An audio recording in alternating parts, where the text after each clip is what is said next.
it's a pleasure for me to have the chance to listen to you tonight, because I didn't know anything about Dona Gracia. I was really interested what would happen, and so I did some reading in the internet during the last days, and I'm really impressed what I could find. And so it's very interesting and it's fascinating to have this lecture tonight. For me, on the one hand, I studied sociology, and on the other hand, comparative literature, and I did some work, mostly I would say about the 18th and 19th century, comparing literature and the development of modernity. That's the thing that I'm interested in. I'm not so strong in early modern times as you are when you go back to 16th century. So I'm really very interested to see what will happen. And listening to the talk now, of course, I would also be happy if I had a chance to do a little bit advertising for your book, or at least for the person of Dona Gracia you are dealing with, because I think it's really fascinating to see what she did at that time and what kind of a heritage she left to us, so to catch up with her. So thank you very much. Thank you. Warner, in fact, you are a professor of literature, and I will talk a little bit about literature in the 16th century, during the Renaissance. Yeah. And I'll talk about a guy called Léon Lebreu. Have you heard? Léon Debré. Léon Lebreu. I will mention him. Okay. He's a very important character, Sephardic character in the Renaissance, literary character. I will talk about it a little bit later on my talk. So that's something that perhaps that might be interesting to you also. It will be my pleasure to learn from you. So I'm not I'm fine with the points. I mean, I'm sure I can learn much from you, but they gave me the microphone, so I'm the speaker more than you. It's just good as it is. Okay. Excellent, very good.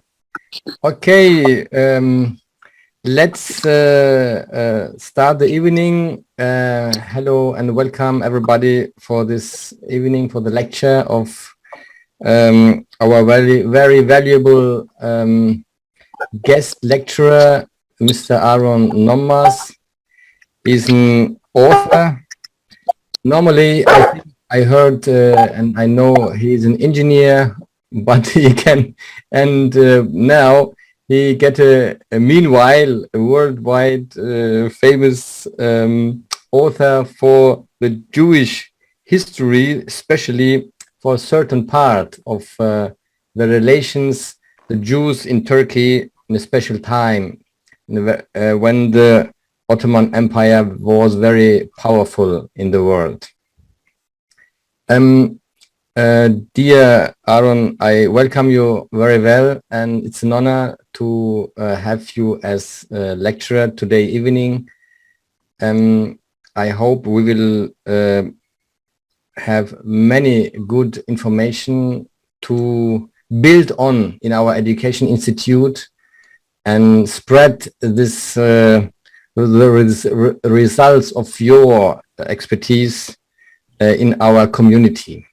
And you have wrote many books, and I can show it now. Some of the books I have on my hands, unfortunately they are in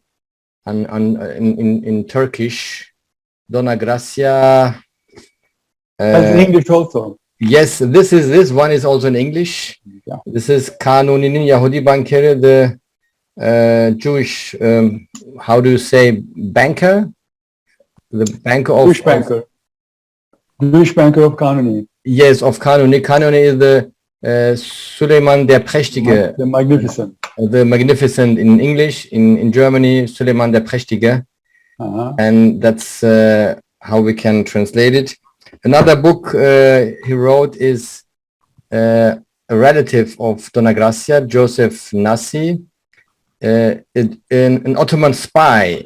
I thought he was a spy against the Ottomans, but when I read, I realized he is a spy for the Ottomans.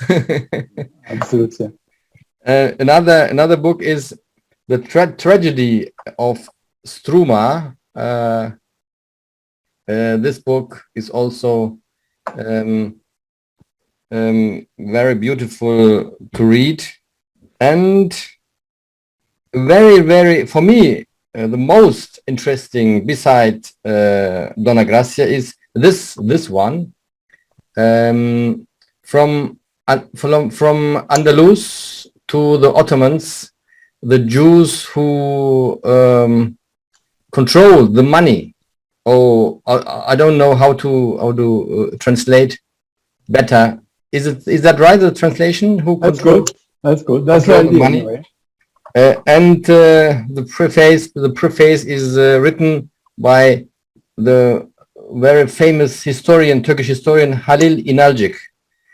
Halil İnalcık is the most powerful historian of the Turkish, from Turkish origin in the last century, I think. Now, I would like to give you the microphone to speak to us, to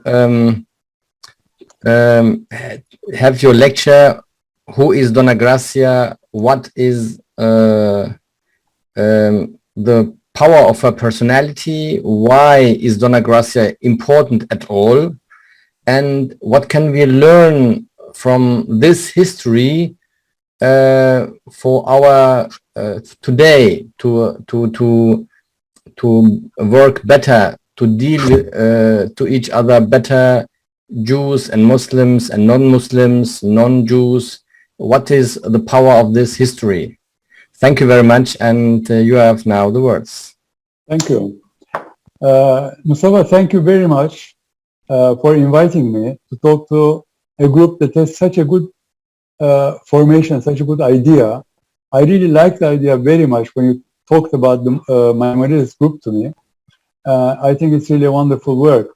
Also, I like to think, I think Peter Waldman is not around, but I'm sure I hear that he's really a great help in the formation of this important group that I hope will grow very much and also will be a light into many people in your country, I hope.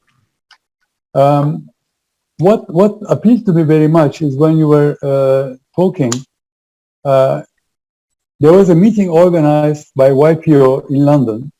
I was there, and there was a rabbi, there was a priest and an imam, and all of them spoke about interfaith relations. There was a late Rabbi, Lord Jonathan Sachs. You might have heard about him. Jonathan Sachs was there, and he said something which I like very much. He said, we as Jews must fight Islamophobia. Muslims should fight anti-Semitism. This is how it should be. Because you cannot defend your own cause so easily, because you're a party in there.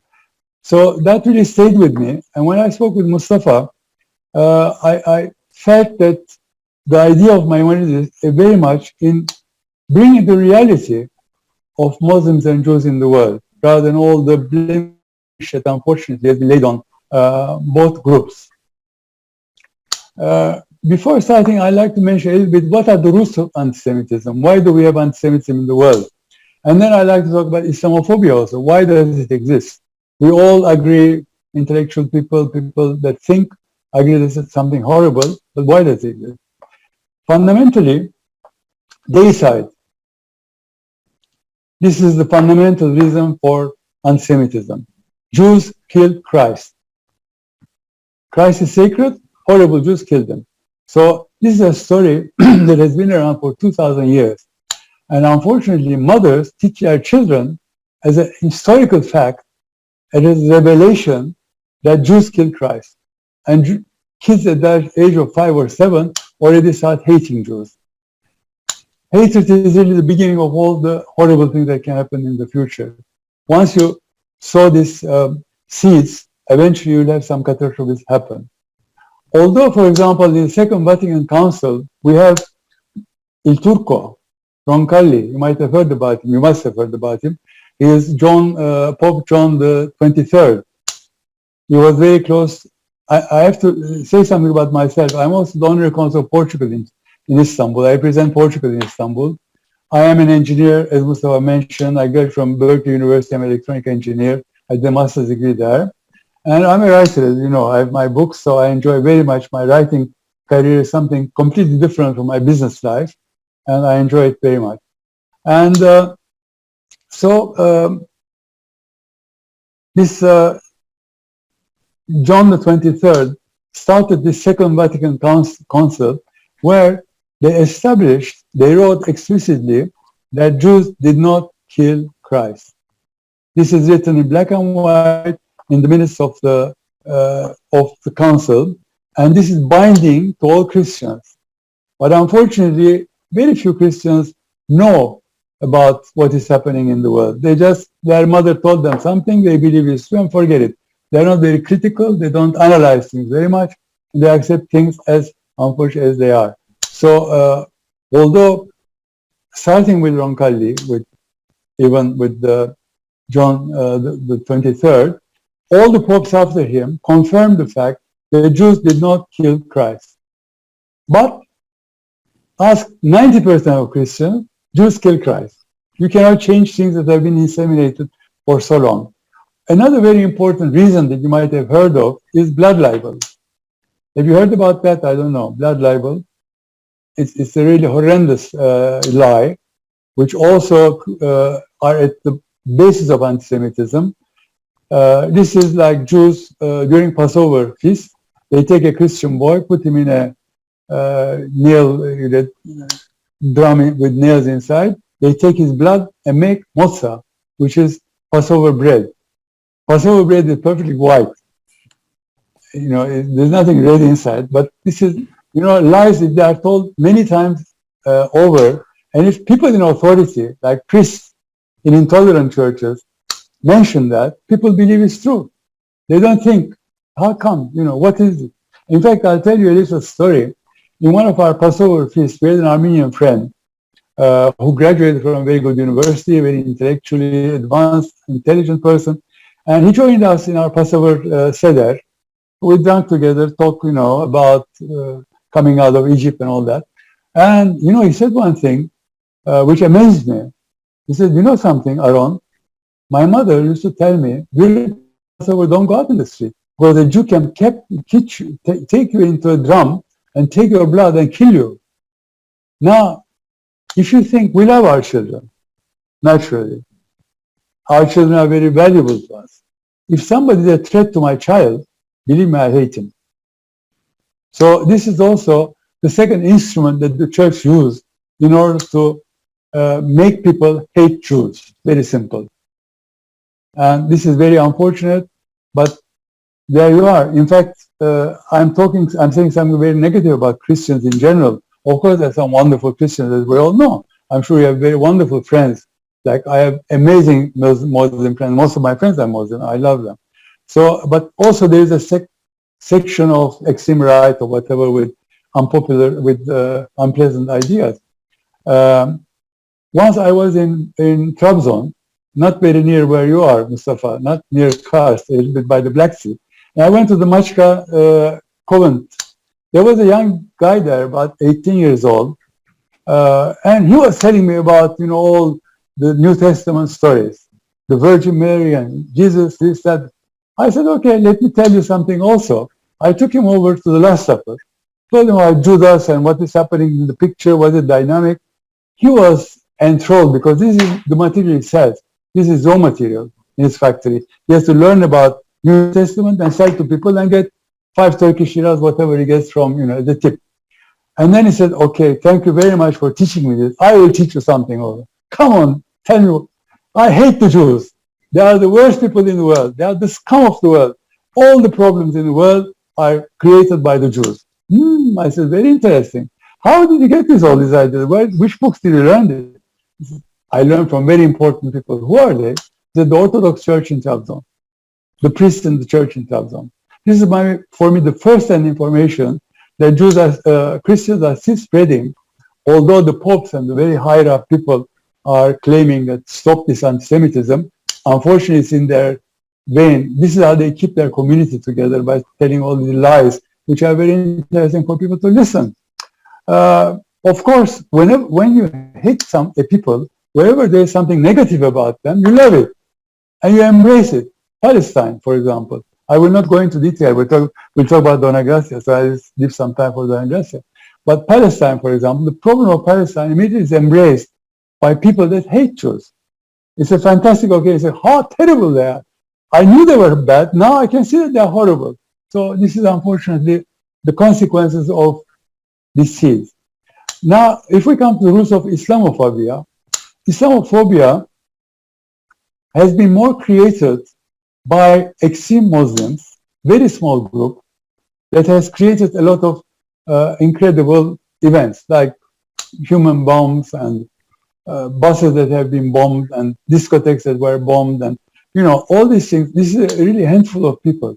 But unfortunately, the huge Muslim community in the world, which the ones I met are really amazing people, wonderful people. But the large majority of wonderful people are being hurt by this talk. And I don't know, I mean, it's not, of course, for me to say that, but I would suggest that good Muslims should shout, should say, I deny that. I don't like that. This is horrible. This is not me.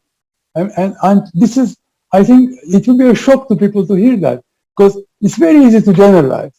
All Jews are bad, all Muslims are bad, all Germans are bad. It's very easy to do that. But I think, I mean, I don't know, we should, as Jews also, we should fight against this idea and explain that Muslims in general, 99%, are wonderful. But there is also a 1% which unfortunately is staining a whole wonderful race. If you look into the past of the Muslim, in fact, for myself, I mean, in my book I mentioned that Dona Gracia led us to safety in a Muslim land. The whole Christian world was close to us. We couldn't go anywhere without being feared in the Inquisition. But when we came to the Ottoman Empire, we started building synagogues, many, tens of synagogues, where they were burning synagogues in Europe. So, you know, I have a special, the Ottomans are a different creed of Muslims also. I mean, the Arabs, of course, they are newly formed states and they committed some atrocities. They kicked all the Jews out. They made them all refugees. They took their houses. They took their goods, you know, in Iraq and Syria and all these places. And in fact, they had the creation of Israel.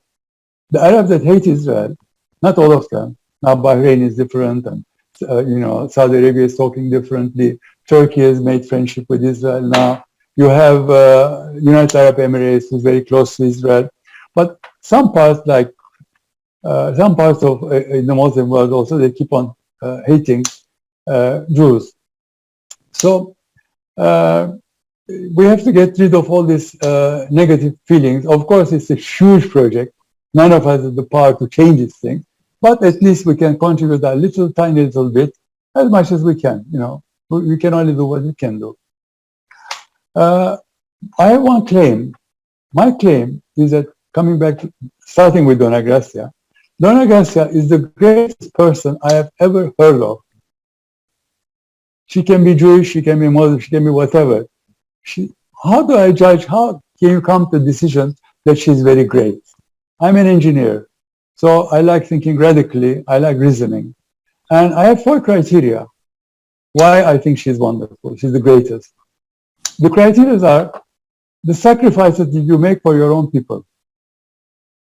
This is important. What have you done for your own people? What sacrifice have you made? She was enormously rich. I'll come into that. She was the richest person in the world. Now, what she did, she sacrificed her money. She spent a lot of money to stop the Inquisition, to help Jews suffering in the Christian world to come to the Ottoman, where they were very liberal and, you know, living very happily under the, you know, their fig trees or whatever. So she sacrificed her money. She sacrificed her social life. What do you mean by that? Social life, she had an amazing, she was a banker. Bankers in the 16th century were very, very, today they are important. At that time, they were doubly important. There were 3 bankers in the world in the 16th century, 3 or 4. You know, the Italian bankers and the Dona Gracia, the Fugars, very few bankers at that time. And Dona Gracia was one of the very important ones. She was lending money to the kings and whatever. So bankers were invited by the kings, always were kept in very high esteem because kings didn't know accounting yet. Although it was discovered in Egypt, they just spent money. And at one point, they ran out of money. What do they do when they run out of money? The only thing they can do, they go to a banker to borrow money. Very easy. So they had to keep good relations with the bankers to be able, they knew they would need them one day. And so they could knock at their door. So they would invite them to all the receptions, all the feasts they gave. So she could have a wonderful social life. But she refused. She was not all that interested in being an important socialite within the community. That's the second thing. Third thing, she sacrificed her womanhood. Sacrificing her womanhood. What does that mean? She was the richest person in the world, as I mentioned, at the age of 25. You can imagine how many suitors she would have. The richest woman in the world at 25, people would die to marry her. Of course, for her also, being a single woman in the 16th century, being a single woman today is not so easy. In the 16th century, it was much more difficult. So it will be convenient for her to marry with somebody and then, go to receptions with somebody holding her hand, etc. She refused that because in the 16th century, if you the husband controlled the wealth of the family. So her ideal was to save Jews from the Inquisition. In 2 words, this is what she did all her life. So it was, if she married somebody, then it wouldn't work. So she never married, and she sacrificed to me her womanhood. Fourth thing, and perhaps the most important, she sacrificed her life. If it wasn't for Suleiman the Magnificent, she would be burnt at the stake. I will come to that a bit later on my talk. So she sacrificed her. Now, 4 counts, very important. Bear this in mind. Now, when I started thinking, let me see who in the world, in ancient times, in present, who are very important, people that sacrifice much for, and I went into the Bible. I know the Bible. I read the Quran. I read the Bible. I enjoy reading these interesting books. And in the Bible, I looked at the women, the matriarchs. Who are there? We have Sarah, the wife of Abraham or Ibrahim or whoever. And when they went to Egypt, of course, the tradition at the time was the Pharaoh, when he liked a woman, he would take her and kill the husband. When Sarah was a very beautiful woman, and when Pharaoh took her into his harem, she said that Abraham was the brother, not the husband. So she saved the life of Abraham. Okay, that's very nice. Secondly,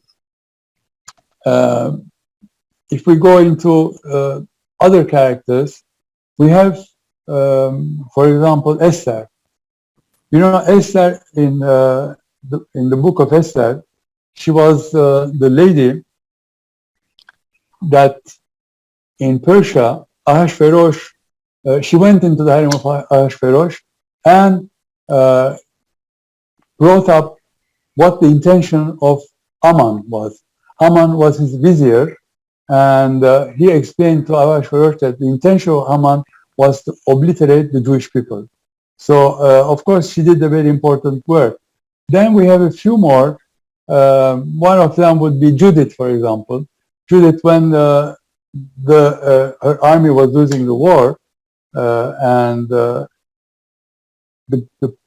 commander of the other side was Holofernes, she went into bed with him, got him drunk, and chopped his head off. And she saved the people, her people. Okay, she did some very good work. Of course, when we look at these people, we see Naomi, Ruth, etc., many biblical characters. Now, when I look at them, none of them did that with their own money. None of them sacrificed their money. They risked their lives by lying to the Pharaoh. That's a dangerous thing to do. But they did have a social life. They didn't sacrifice a huge social life like her. Also, if we look at the founders of Israel, for example, there are very important characters like Ben-Gurion, Chaim Weizmann, Moshe Dayan, Golda Meir, Isaac Rabin, Shimon Peres, etc. All these guys have really worked for the foundation of Israel. Israel is very important to Jews because Jews suffer for 2,000 years as minorities in countries where they've been abused enormously. So, of course, the creation of a land where Jews can rule themselves has been the ideal for a million years. And Jerusalem, of course, has been always in the heart of this, where this should be built. So these guys, of course, did some very good work for their people, but we should not forget that they didn't do that with their own money. Out of 4 criteria, the first, no. And second thing, when they succeeded, they came to some very important positions. Weizmann became president. Shamir became prime minister. They came to very important positions. So they were remunerated in a way. So for me, the sacrifices were really paid for a little bit, in a way. But Dona Gracia got no remuneration. She just gave and gave and gave. One person I found that could match her after my research, and this is Martin Luther King. We respect him very much. I think he really fought for the dignity of his people, for the dignity of the black people, and he sacrificed his life for that. I think he is the closest one to my heart, to Dona Gracia, of all the people in the world. Jeanne d'Arc, Man d'Arc, I know, maybe. But in my research, I found, okay, he's somebody whom I respect very much, who has not been remunerated in any way. But he didn't do that with his own money. Martin Luther King worked with community money. That's what I believe. Also, as a priest, he did have a fantastic life that Dona Gracia could have. She could go in all the palaces. She would be invited to all the great receptions. And Martin Luther, of course, did a fantastic work. But compared to Dona Gracia, on 2 accounts, I find Dona Gracia did even more than him. So this is really what I think. She's an amazing woman. I've lived with her. She has been my girlfriend for the past 15 years. She's been in my life for 15 years. I couldn't leave her. She made me a writer. I was not a writer. I'm a businessman. And I wrote a book that in Turkey has been very, very popular. It's been extremely well received. I mean, first-time writer selling 30,000 copies, unheard of in the history of literature in Turkey. And of course, I got beautiful feedback from my Muslim friends, from my Jewish friends. The book is being taught for my Sephardic friends. They really gained a bit more pride in their Sephardism. And the Jewish school is being taught as a school book nearly, which gave me enormous pride. So, being such a fantastic woman, the question is, why the hell isn't she recognized in Israel? Perhaps Ruth can tell us something about it later. In Israel, she's a secondary character. I mean, Theodor Herzl, oh my God, Theodor Herzl, he's the greatest of all the great. You look at the prime minister, yes, Theodor Herzl, picture behind him. Where is Dona Gracia? Of course, the problem is Dona Gracia never had a picture of her made because she was very religious. And it was not, good for religious people. Pictures are not allowed in the Jewish and Muslim religion. So, why is she not? The question is, why is she not recognized? Although Shimon Peres declared this and that. Now, I have 2 reasons for that. I'm talking like an engineer, 1, 2, 3, 4. I have 2 reasons for that. One of them, she's a woman. Women has always been discriminated. In our religions, women are second class.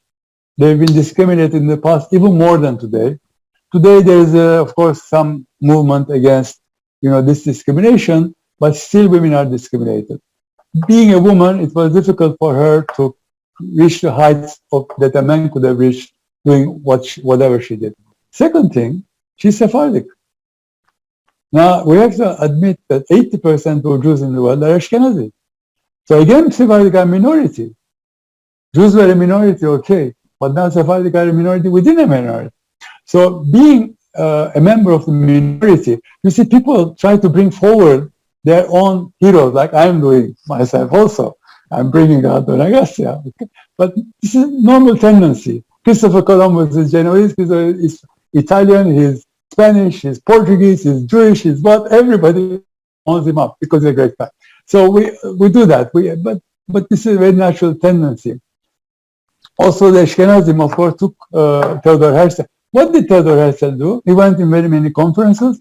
He had an ideal. What was his ideal? To have a Jewish state, a state where Jews can control themselves, rule themselves. This was her ideal 350 years before Theodor Herzl. She had this idea, this dream, Not only the dream, if we have time, I'll come on to Tiberias. She bought Tiberias from the Sultan to establish Jews there so they can rule themselves. So she was really, to my mind, she's much greater than Theodor Herzl, but Theodor Herzl is in Israel, Ashkenazi king. So, you know, unfortunately, Dona Gracia, because of these two reasons, she's not recognized as she should be in Israel. I see Ruth is getting angry a little bit, but I'm sorry, I have to say what I think.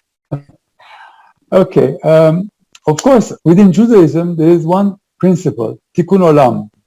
What is tikkun olam? Tikkun olam, you are here in the world to make the world a better place. You have to do something to contribute to the wellness of the world. This is, I won't go into how this has been derived from the Kabbalah and all that, but fundamentally, the world didn't finish. God didn't finish the world. We kicked out of heaven, of Garden of Eden, and we were asked to work. So our job has been given to us, Kabbalistic ideas, by God to finish His work, because we wanted to know what He knew. Now, okay, you know, you ate the apple, go and do it. So now we're working our asses off to be able to, you know, bring light to the world and finish His work, you know. So tikkun olam is to make the world a better place. Now, I asked my Ashkenazi friends, I talked to my American friends last week, I told them, if you talk about tikkun olam, first you have to look at your kitchen, because anti-Sephardism exists. And if you deny it, you are in denial. Denial is a wrong word. We all know that we shouldn't deny. We should look things straight in the face and accept as they are. And anti-Sephardism existed enormously in Israel about 20, 30 years ago, when relatively ignorant people came from, you know, the Balkans and Eastern Europe. And of course, they had to be superior to somebody. They chose the Sephardic to be superior, and they declared, you know, so there was anti-Sephardism very strong at that time. I have personal experience with anti-Sephardism. I can mention one or two. I was in Berkeley at school. My master student friend of mine, we're going to Hillel for Shabbat evening. And he said, my mother makes very good gefilte fish. I said, what is gefilte fish? He looked at me. He said, you don't know what, you're not Jewish. I said, do I have to eat gefilte fish to be Jewish? He froze. We went to Hillel. He tells his friend, watch this guy. This guy, you know, is a dangerous guy. You know, stay away from him. I was not received very well in Hillel. Another thing, I have a very close friend who's Ahum Sertel, who is a great investor in Turkey. She's a very important industrial investments in Turkey. And also she's a great investor in startups. She lives half her life in Miami, half her in Istanbul. And we're at dinner together and we're talking. He said, I'll ask you a question. I have a friend in Miami, Jewish girlfriend in Miami. And I told her that I have a friend in Istanbul called Rachel.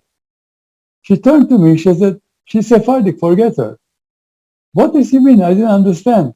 I said, I understood very well what she meant. Just forget her. Your friend in Miami has much to learn. She's quite ignorant. So forget her. It's not worth talking about. Another example, the rabbi of our community goes to Israel. The plane comes late. He wants to go to Shabbat service. He rushes out of the plane, goes to the first synagogue he finds. He gets there in the courtyard, people are chatting. He says, Shalom. But his accent is wrong. They turn around and say, who are you? I want to talk with you. Nobody talked to him. They turned their backs on him. This is about 15 years ago. I hope things are better in Israel. Ruth will explain to me later, perhaps. But I hope things are much, much better. And so she said, hey, I didn't come here to socialize. I came here to pray. So he walked into the synagogue, sat down, and waited for the service to start. A lady sitting behind him hit him on the head with an umbrella, saying, this is Mr. Epstein's place, so don't sit in this place. And he felt like, I mean, we receive people that come to our synagogue, with great honors, not this way. So he was quite, so there is, we shouldn't deny, we should fight it. That's my belief. We should fight like we fight anti-Semitism, like we fight Islamophobia. We should also fight a minor term, anti-Sephardism. I believe we should do that. Okay. If we want to understand Dona Gracia, we have to understand our environment. Mr. Werner will agree that without knowing the situation, political, historical situation in the 16th century, you are judging her in a vacuum. She lived in the 16th century. So we have to take a look at this fantastic century. To my mind, the most important century, apart from the one we're living in now. The 16th century, if you don't understand the 16th century, you cannot understand today. You cannot understand European Union. You cannot understand why things are the way they are. You cannot understand why there's animosity between Muslims and Jews and Christians. So we have to look at the 16th century to understand better her environment. 16th century is a simple century. No America. So life is simpler. Today we have America. We don't understand what's happening. It's crazy. You have two wrestlers. One of them, Suleiman the Magnificent, wrestler. Charles V, the second wrestler. Finished. The world is that. Nothing else. Suleiman the Magnificent has huge land, starting from Jazair, from all the way, to India, and a huge empire, all the way to Yemen in the south, all the way to Tabriz in Iran. So it's a huge empire. Also, Charles Quint has most of Europe, including Spain and Portugal, nearly Portugal also. So we have the two powers, world powers, that are wrestling. So in the 16th century, Adam Smith said something very important with 6 in my mind. He said in his book, Wealth of Nations, that most of us know probably, he said that the most important economic events took place in the 16th century. Until I wrote this book, he says, which is the 18th century, 2 most important economical events happened in the 16th century. Number 1, discovery of America. Number 2, change of trade routes. That's enormously important. Another important thing in the 16th century, of course, is the Renaissance, rebirth. This is the time where Catholic minds liberated themselves from the church institute. You have Michelangelo telling the Pope, I will not do Sistine Chapel until I can dissect a corpse. You will not allow me to do my scientific research. I will not finish. This is a time where religious people started thinking. They said the world is not round. We see that. And we can't insist anymore that it's flat. And so we made some mistakes. Now, what do? They said, okay, friends, we make an agreement with you. Scientific and mechanical thing, you can do whatever the hell you want. But metaphysics don't touch. The souls are mine. I will play with them as I want. I will terrify them. The other world, you will burn in hell, whatever. That's my field. Don't touch that. If you touch that, we'll have war. You can do airplanes, bombs, whatever you want, but don't touch metaphysics. So there was an agreement like this in that. Also, 16th century is a time of schism. You have Protestants and Catholics being separated. You have Sunnis and Shiites separated. That happened on the 16th century with Yavuz Selim I. So when you look at that century, some amazing things happen. At the root of many novelties lies the printing press. The printing press is the greatest discovery that has been made since the discovery of the wheel. And in fact, from the printing press onwards, for 300 years, there are no discoveries. Only the telegraph was discovered 250 years after the printing press. And the telegraph, of course, is an important communication means at that time was very important. So you have this amazing discovery. And what is facilitated, the printing press, is that you cannot study anatomy without having a book. And if that has to be done by hand, it will cost $1,000. Few people can afford that. You cannot have musical notes.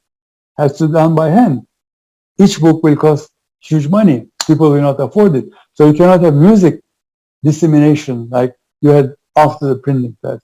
So all these things are really, there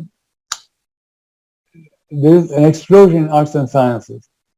This is the time when the church said, okay, go ahead. Except don't touch certain places, go ahead. This is the time when really people started developing.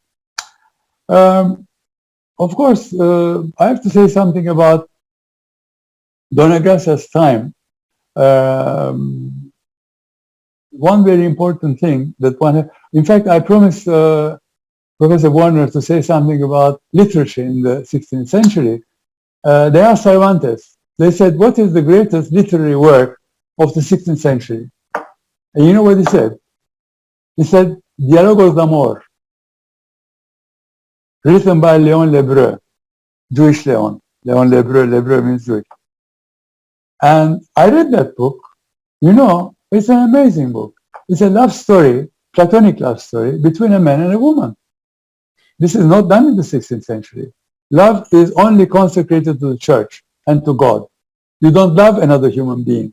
You hate other human beings. They're all terrible. They're all sinners, you know. Like, particularly if they're not Christian, they are really finished, you know. We don't count them as human beings. So this book of Léon Lebreu is very naive, very simple book, saying beautiful words to each other. The woman saying, praising the girl, it's a beautiful work. And apparently it's one of the greatest literary works of the 16th century. Now, of course, when you talk about Dona Gracia, you can't avoid talking about the Inquisition. This is her raison d'etre. She fought the Inquisition all her life. Mustafa, we're going like this. I don't know how we're doing for time, but, you know, I mean, I don't know. Anyway, the Inquisition. I'm sure many of you know, and I will only refresh your memories by talking about that. But it is one of the greatest calamities that befell the Jews. The consequence of the Inquisition is that there are 10 million less Jews in the world today. 10 million less Jews in the world today. If you add the 6 million that were in, you know, the calamity of the Shoah, you have 60 million less Jews in the world. That's half the Jewish population that has been annihilated by the church, by religious beliefs, if you like. Now, how do I come to the number of 10 million? You'll say, you're exaggerating. 10 million. Well, you know, if you look at the population increase from the 16th century to today, you'll see the population increased by 20-fold. Or if you go by 2% increase of population, you still get to 24 plus. Jews that were expelled from the Iberic Peninsula were about 500,000. Not expelled, converted or expelled or killed. They come up to about 500,000. If you multiply by 20, you get 10 million. So today there'll be 10 million more Jews in the world, and with the 6 million, 60 million more Jews, there are only 60 million Jews in the world. So that's half the Jews. If you apply that to Christians, you'll have to annihilate 1.6 billion Christians, you know, to have to the same count. But anyway. Now, the Inquisition lasted for 400 years, and people were terrorized. Jews, particularly, and Muslims were terrorized by the court of Inquisition. If you, in Portugal, you were forced to convert. You had no other way. You couldn't exist as a Jew or as a Muslim in Portugal. In Spain, you were forced converted or asked to leave the country. So if you remained in Spain, you were either, you were a Christian, outwardly. Inwardly, you were a Muslim or a Jew. Now, of course, the Muslim had the advantage of Suleiman the Magnificent, because at that time, they wouldn't dare annoy him. He was so powerful. We mentioned he was the most powerful guy. He was much more powerful than Charles V in the first part of his reign. So the Muslims had the advantage of the protection of Suleiman the Magnificent, protection of the Ottomans. The Jews enjoyed the protection of the Ottomans, but harming the Jews would not motivate the Ottomans to act against the Christians in any way. So Jews really had the worst end of the stick, although both people suffered. They were called marranos. Marrano means pig in ancient Spanish. And Muslims were called moriscos. Isco is a pejorative, belittling. Moors, little Moors, little Moorish people, you know. So they were really degrading also Muslim people by calling them moriscos. We said many things about murderous Nazis that murdered 6 million, and the horrible things that happened. Of course. Do you hear me? Yes, very well.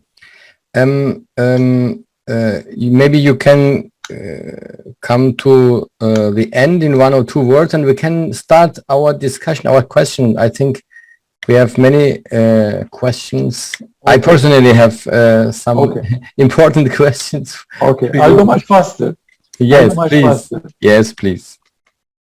Many things about the church, intolerance in the church, but I have to also say that there are some wonderful Christians that I have to mention, some of them, like Bishop Pongalen, Nuncio of Budapest, Angelo Rotta, Andrea Cassuolo, that have been admitted to Yad Vashem. That's the highest honor that a Jew can give to a non-Jew. They've been admitted there. So there were also some wonderful, they've been elected as the righteous amongst nations. It's the greatest medal that Israel government can give to anybody in the world. Of course, I didn't have time to talk about the origins of her wealth. You wonder, where did all the money come from? Very quickly, her husband was the biggest banker, one of the most important bankers in Europe. He had a lot of money. The king, João III, Portuguese king, didn't have money, didn't know how to do business. He didn't know how to distribute goods and collect money. Francisco, the husband of Dona Gracia, was a banker with a lot of gold. And her brother, Diogo, in Antwerp, had the distribution network. He knew how to do business. So the king had power. He protected the gold that went to India. He protected the business. He protected vessels that came from India. No other vessel could cross the Indian Ocean. So they had the monopoly of spice and valuable Jews coming from India. So this really, they made a partnership with the king. He was a partner of the king. So he made a huge fortune, and he was the king of the spices in Europe. Even the Fugars had to buy from him. They couldn't be involved in that. So, okay, that's the origin of his wealth. At 25, we said she's the richest woman in the world. Of course, when her husband died in 1539, immediately suitors were found for her by the king, who owed her money. What do you do if you're very powerful and you owe somebody money? You take their money away, So the king wanted to marry her and get her fortune and have all the debts annihilated and the partnership dissolved. So he forced her to marry an aristocrat. She had to run away from, and she had very interesting, I don't have time to say, it's in the book, to say about how she managed to escape the king, because the king wanted to keep her there and take her money. So it was really, she had very ingenious ways of doing that. She had to leave, she went to Antwerp, run away from Lisbon when she realized the king's ideas. She went to Antwerp, continued her business there. She flourished and became very rich. And what happened to Jews when they become very rich? They are immediately, people have ideas of how I can get their money. So Charles V was not different from the other kings. He thought, how can I appropriate all this Jewish money and become more rich? So they had problems there, so she had to run away from there. Queen Mary, the sister of Charles V, invited her to the palace and proposed an aristocrat, was the chief inquisitor, Francisco of Aragon, chief inquisitor, to marry the daughter of Dona Gracia. The chief inquisitor, the woman she hated most in the world, was going to be her brother-in-law. Of course, she refused. There was a big fight. I can't go into details, but she managed to escape and she left. She went to Aix-en-Chapelle, from there to Lyon. From Lyon, she crossed the Alps all the way to Venice. How do you cross these Alps? Just think a little bit. No planes, not only donkeys, So how do you cross the Alps in the winter, in the summer, in the heat, whatever? It's a fantastic, amazing, another feat that she did, which is difficult to comprehend. Anyway, she managed to get there. And then she had a problem. Her sister loved jewelry, and when they come to Venice, life in Venice was fantastic. Operas and, serenades on the canals, beautiful life. And the sister wanted to be involved in that life by using the jewelry of the family.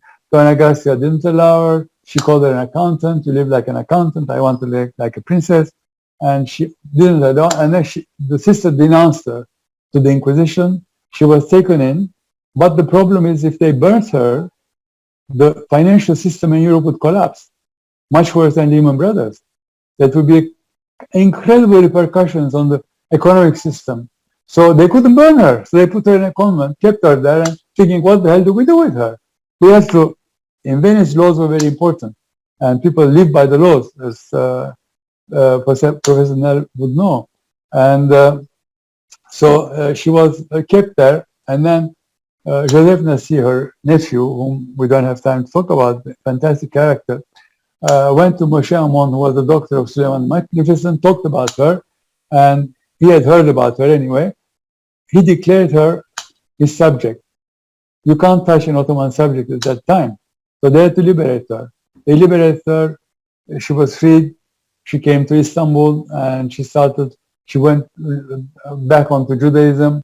She made 2 synagogues in Istanbul, many yeshivas, and she printed many, many books. These people didn't have books when they came to the Ottoman Empire. Of course, they came with a huge culture.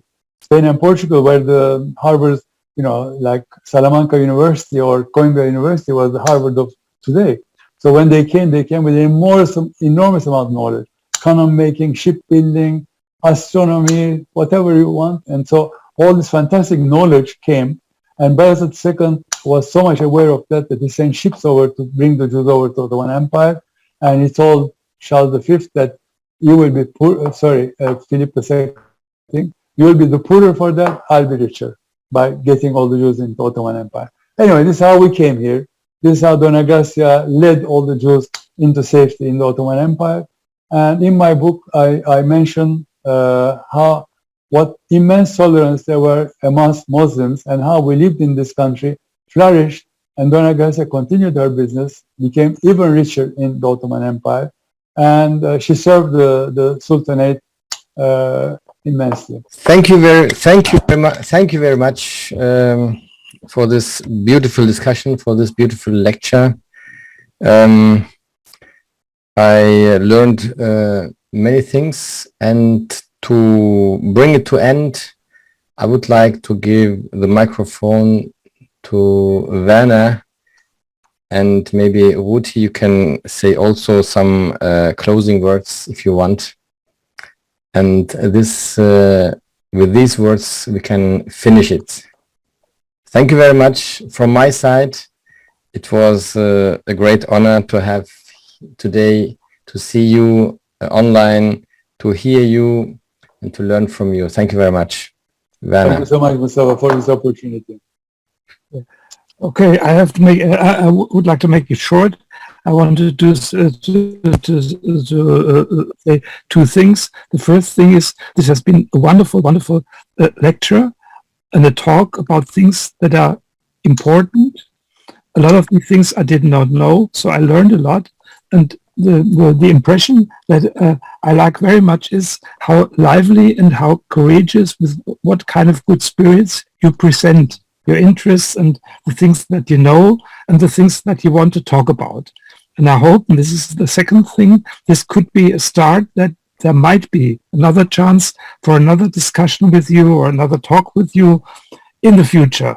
You mentioned a lot of times, I have not the time to go deeper into this. And I think there will be things to go deeper into. And if we have the chance to have this contact with you once again, I think that would be my favor. And so many, many thanks for this evening, which was also a good spirited one, because we were learning a lot in a good mood. Thank you.